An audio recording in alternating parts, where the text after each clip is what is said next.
Hi guys, ஏஹெச்சில் வந்து filter வந்து black ஆகிட்டுருக்கு. பிஎம்எஸ்லேயே பார்த்தீங்கன்னா அலாரம் வந்துட்டுருக்கும். இந்த மாதிரி அலாரம் வந்துச்சுன்னா ஃபில்ட்ரு வந்து பிளாக் ஆகிட்டுருக்கு. போய்ட்டு சர்வீஸ் பண்ணோம். டிபி ஆஃப் பண்ணிவிட்டு ஃபஸ்ட்டு வந்து செக் பண்ணோம் ஏஹெச்சில் என்னென்ன ப்ராப்ளம் இருக்குன்ட்டு. ஃபில்ட்ரு வந்து ஃபுல்லாக பிளாக் ஆகிட்டுருக்கு. இதில் வந்து 5 ஃபில்ட்ரு இருக்குது. 5 ஃபில்ட்ரு வந்து ரிமூவ் பண்ணிட்டு சர்வீஸ் பண்ணணும். அதே மாதிரி வந்து பெல்ட் வந்து கொஞ்சம் லூஸ் ஆகிட்டுருக்கு. அதுக்கு வந்து புள்ளி வந்து அலைன்மெண்ட் பண்ணணும். இப்போ ஃபில்டரில் எடுத்துகிட்டு போய்ட்டு வாட்டர் சர்வீஸ் பண்ணணும். ஃபஸ்ட்டு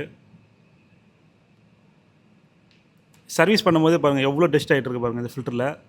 இது 6 ஃபில்டர் 5 ஃபில்டரில் வந்து சர்வீஸ் பண்ணிவிட்டு ஃபிக்ஸ் பண்ணணும். உங்களுக்கு எதனா HVAC ரிலேட்டடான வீடியோ பார்க்கணுன்னா இந்த யூடியூப் சேனலை வந்து சப்ஸ்கிரைப் பண்ணிக்கோங்க.